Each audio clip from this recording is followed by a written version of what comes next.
Hello and welcome back to my channel. My name is Autumn and today I am going to be recommending books that feel like summer.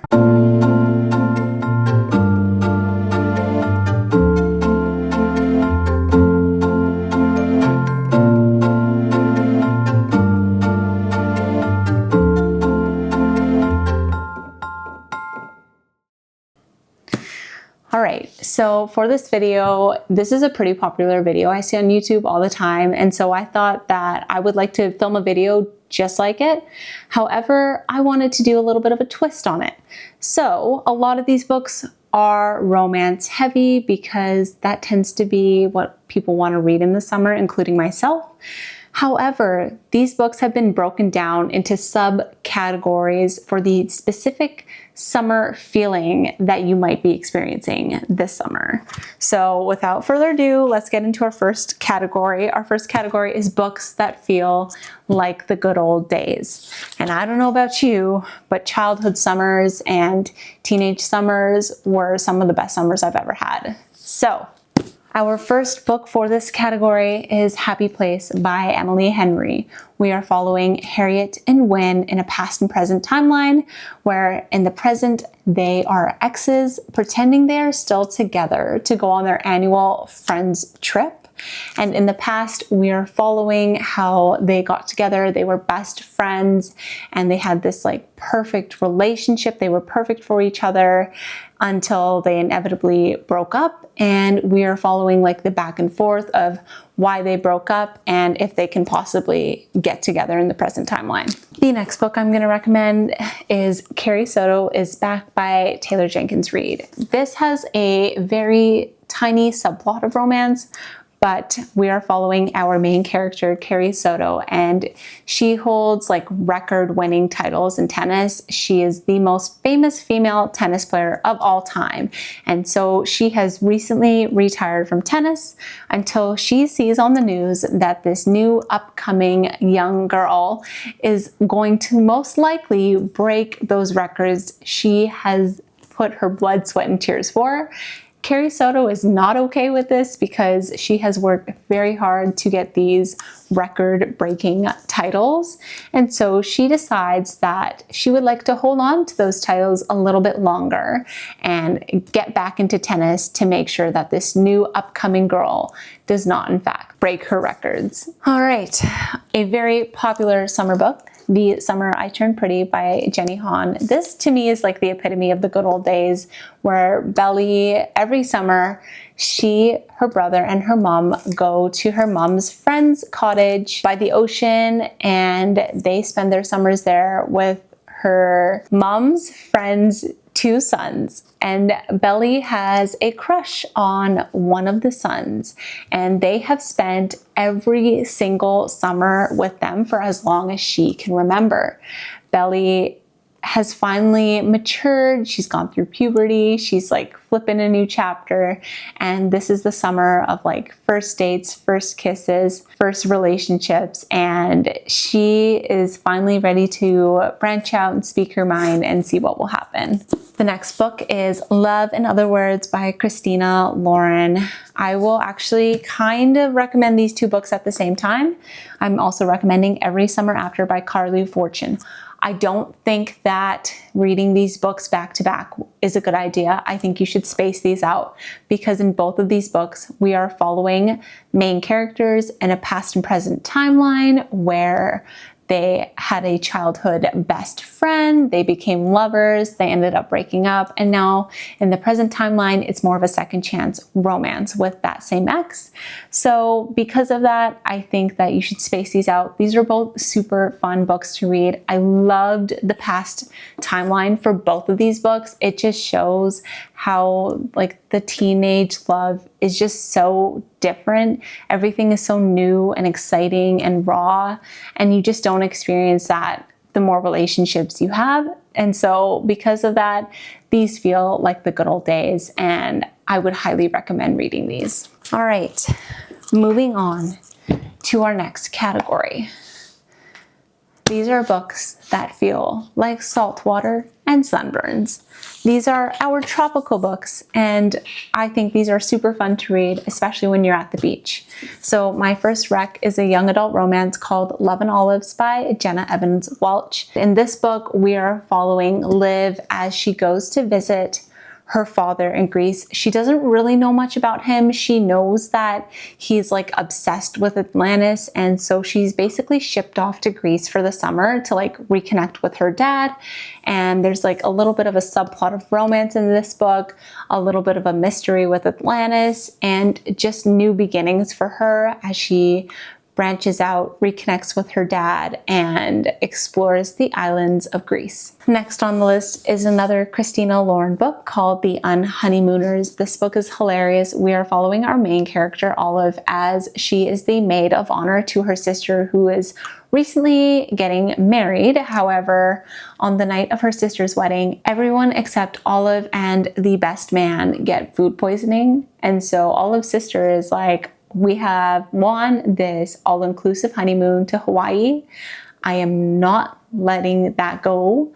So you need to get your butt on a plane and go to Hawaii with Ethan, who's the best man, and just utilize all the free things that would go to waste. And so Olive's like, okay, fine, I'll do it. And Ethan begrudgingly also goes. They do not get along at all. They butt heads quite a bit. But because both Olive and Ethan are too stubborn to like let one of the other person go on the honeymoon by themselves, they both go on this honeymoon and a romance ensues from there. The next tropical rec I have is Shipped by Angie Hockman. This is another Rivals to Lovers book, and we are following two writers as they pretty much have to vie for this like piece on National Geographic, but to do that, they both have to go on this cruise to the Galapagos Islands, and they don't get along at all, but also they're vying for the same job, so like they really don't get along. However, things happen. There might be just like a one bed trope, and they end up falling for each other, and it was super cute. And I loved reading about a cruise in the Galapagos. I thought that was super unique. And then another Christina Lauren rec, The Paradise Problem. I actually recently read this and I absolutely loved this book. We are pretty much following Anna, who is struggling to make ends meet as she is a like college grad. Her dad is sick, and so she has to work multiple jobs to pay for his bill, and she's also trying to just pay for herself for the cost of living, and she is struggling. And then we are following Liam, who is the son of a billionaire, and pretty much the way the story works is Anna and Liam got married in college to afford family housing, but then they divorced because they don't want to be married. They just did it for the family housing.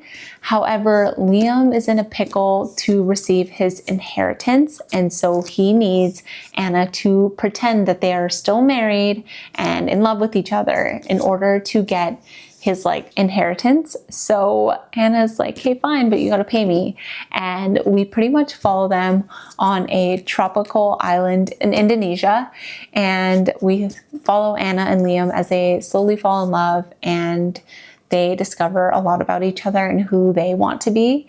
And I really enjoyed this book. I thought it was so fun to read. It was like the perfect beach read and tropical vibes. Okay. The next subcategory is books that feel like sun-bleached photographs. So the first book, which I think is perfect for this category, is One Golden Summer by Carley Fortune.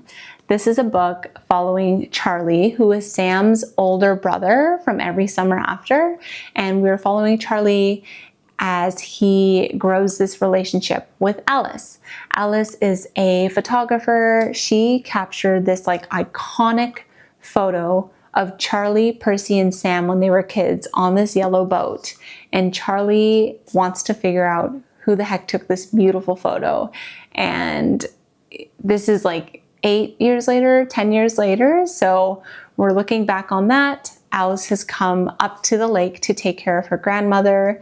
She gets a lot of help from Charlie because Charlie is a handyman and willing to fix a lot of things to help Alice's grandmother be able to like commute more easily and get around her house safely with a wheelchair. And so Alice and Charlie's relationship inevitably develops and grows deeper just for one golden summer. The next book I'm going to recommend is Summer Sisters by Judy Blume. This book takes place in the 1970s and we are following Caitlin and Vix, who were best friends. Caitlin was a lot more wealthy than Vix, and so she would bring Vix to their summer house in Martha's Vineyard and they would hang out all summer together.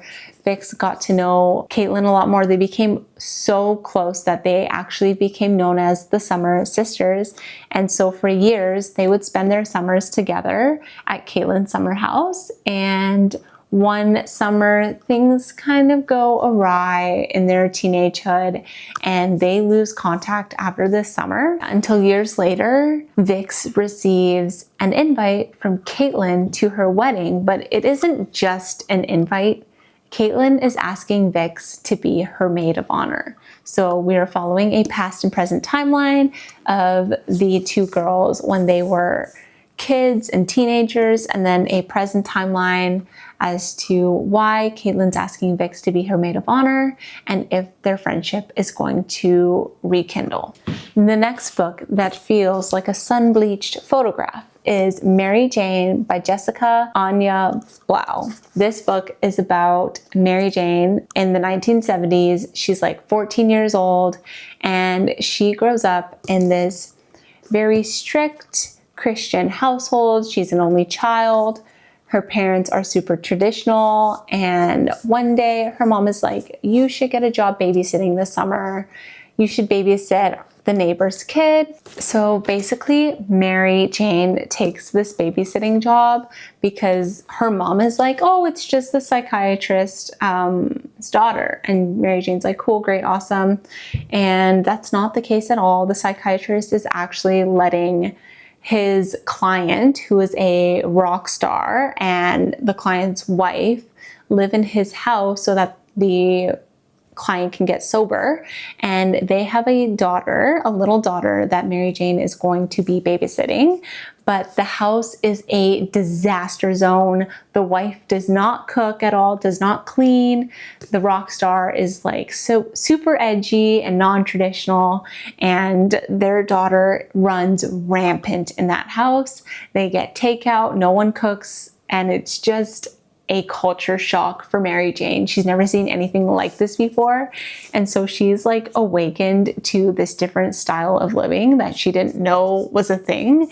And we're following her as she babysits this little girl for the summer and gets close to these people and realizes that she does not have to follow the path that her parents are trying to push her down. The next book I'm going to recommend is The 7-Year Slip by Ashley Poston. So we're basically following Clementine as she inherits her great aunt's apartment and ends up moving in because it's a beautiful place to live and much better than her current living accommodations. So as Clementine moves in, she opens the door and in the kitchen, there's this guy cooking.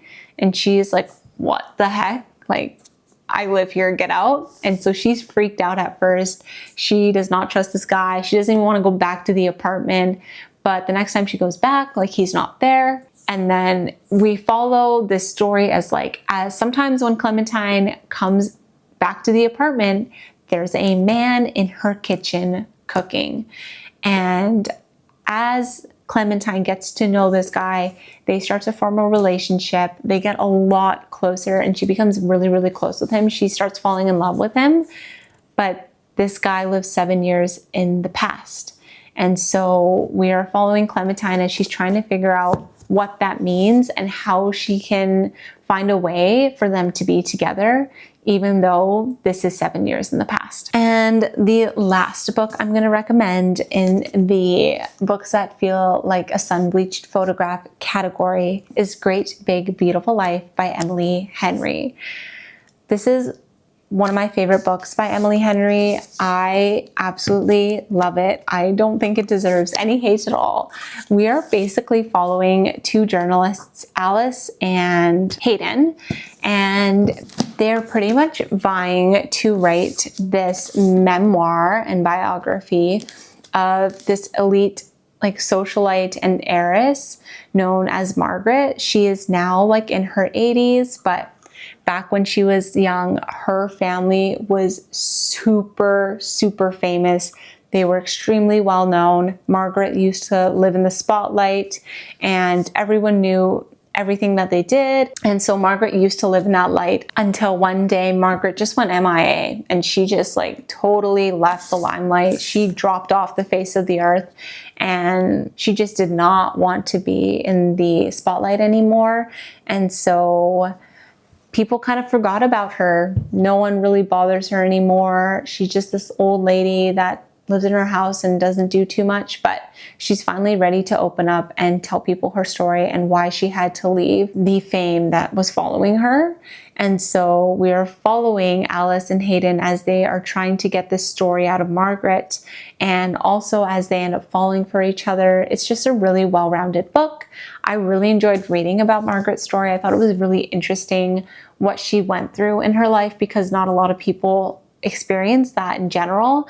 And I enjoyed reading about Alice and Hayden and their individual stories and how they eventually interwove together. The next category is books that feel like golden hour. And so this is my take on like the perfect summer fling. My first rec is none other than Beach Read by Emily Henry. This is like a super, super popular summer book.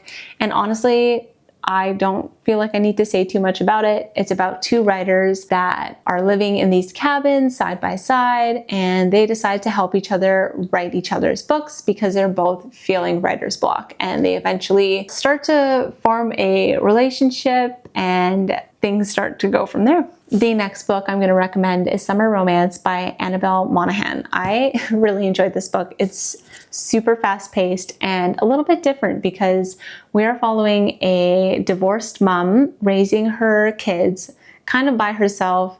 Her ex-husband doesn't really participate too much in raising the kids, and so she has been just kind of depressed and in the dumps since she's been divorced. She's super messy and cluttered and doesn't really take care of herself, but she decides that for one summer, she is going to have a summer fling, and she ends up meeting this guy and going on dates, and things kind of escalate from there. And then my next rec is Just for the Summer by Abby Jimenez. We are following Emma and Justin as they meet during the summer. Emma is a travel nurse, so she is only in, I believe it's Michigan. I don't know where they are for the summer as a travel nurse. That's when her contract kind of ends.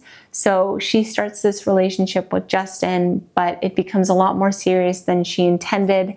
And she doesn't know what to do because she doesn't live where she's working and her contract is coming up, but her love for Justin is getting stronger and stronger every day. The next book is Alex Approximately by Jenn Bennett. This is a super fun YA romance book. This is about Bailey, who pretty much is like kind of a loner, but she is really close with this guy online named Alec. They are like super nerdy and they geek out together over like classic movies and stuff, and they have all the same interests. So they have been online friends for like months, and Bailey has gotten to know Alex quite a bit, and she has developed quite a bit of a crush on him, even though they've never met in real life. But then Bailey ends up moving to Alex's like hometown during the summer, and she doesn't want to tell him because she's nervous about meeting him in person.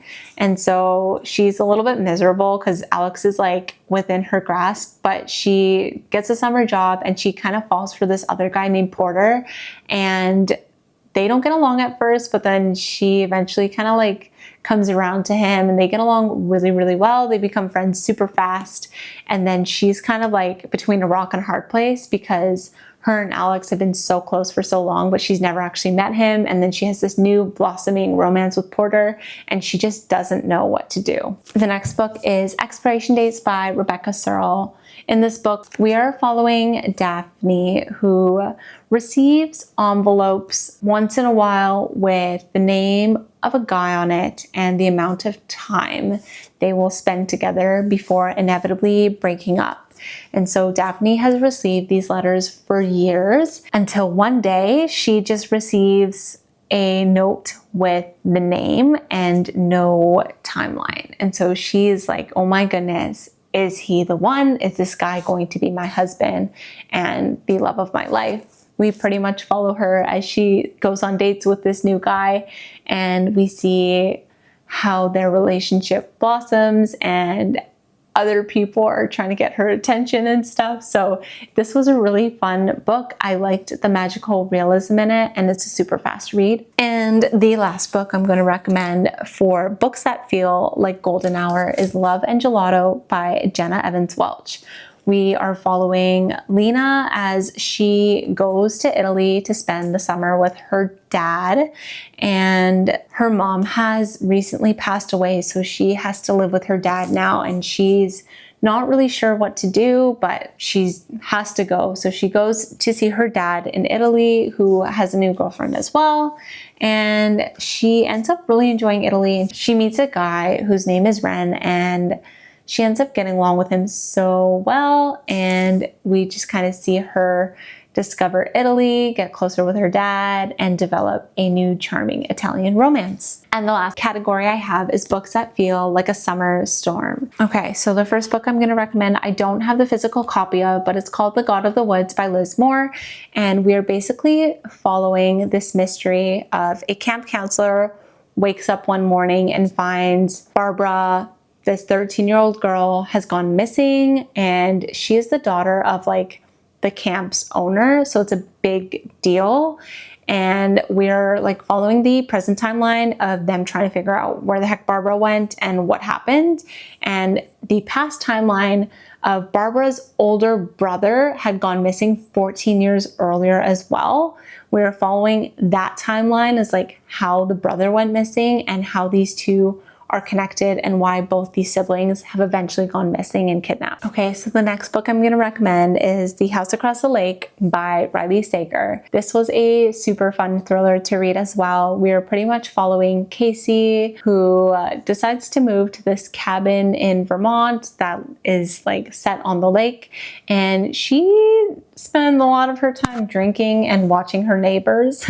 So she watches her neighbors, Tom and Catherine, who are married, a lot, and she gets to know them a lot just by being a freaking stalker. And one day she is out on the water and Catherine is drowning. So Casey saves Catherine. Her and Catherine get like super close. And then one day Catherine goes missing. So Casey kind of takes it upon herself to figure out what happened to Catherine, and are Tom and Catherine as close as it looked, or is everything not as it seems? And then the next book I'm going to recommend is Malibu Rising by Taylor Jenkins Reid. This is a super fun book and definitely kind of eerie as well. We are basically following the Riva siblings in Malibu one night during this party. So we are following Nina, who holds this like annual summer year-end party. They're super wealthy for different reasons, but their dad was super famous. And so because of that, his kids are super well off. Nina has become a model, and so she's very popular. And then she has two brothers. One is a surfer, the other one's a photographer, and then she has a little sister named Kit. They basically hold this party at the end of the year, and they kind of reveal a lot of secrets at this party, and things get like super duper intense. And so that's pretty much all I'm going to say about this book. It's about family dynamics, sibling kind of rivalries almost, and a lot of secrets kind of keeping the family together, but also would like tear them apart. And the last book I'm going to be recommending is Where the Crawdads Sing by Delia Owens. This is like the epitome of a summer storm to me. We are pretty much following Kaya, who is known as the Marsh Girl. She is a young adult and she gets accused of murdering like the town's golden boy. Someone discovers this guy's body and it looks like he kind of like fell or jumped or was pushed off of a high tower where he passed away. And a lot of people blame Kaya because she is not on great terms with the townspeople. She was abandoned as a young girl. She kind of raised herself. Her family was super messy and broken. And so because of that, Kaya had to learn to provide and fend for herself. She taught herself a lot of things about living in the marsh and living on her own. And she somehow made it from childhood to adulthood kind of by herself. And she ended up meeting this guy who taught her to like read and write as a teenager. And he took the time to like get to know her. They ended up having a little bit of a romance, but he went away to college. And so we are following the past timeline of like Kaya's childhood up until her like teenagehood, and then the present timeline of her adulthood and how she's navigating like providing for herself still, rekindling possibly an old romance, and trying to prove her innocence of the murder of Chase. And I loved this book because Kaya is such a likable character, but we get to know a lot about like the whole ecosystem of the marsh and all the different creatures and biological systems that take place. It was just very, very interesting to read. And I feel like I just loved every second of this book. There is a mystery. There's a lot of just general fiction. There's a romance subplot, and there's just a lot of like ecology to learn as well, which is super fun. And I think this is a book that pretty much anyone would really enjoy reading in the summer. And it's also a movie, so I would highly, highly, highly recommend this book. Okay, so that is all for my recommendations for books that feel like summer. I hope you guys enjoyed this video, and I will see you in the next one soon.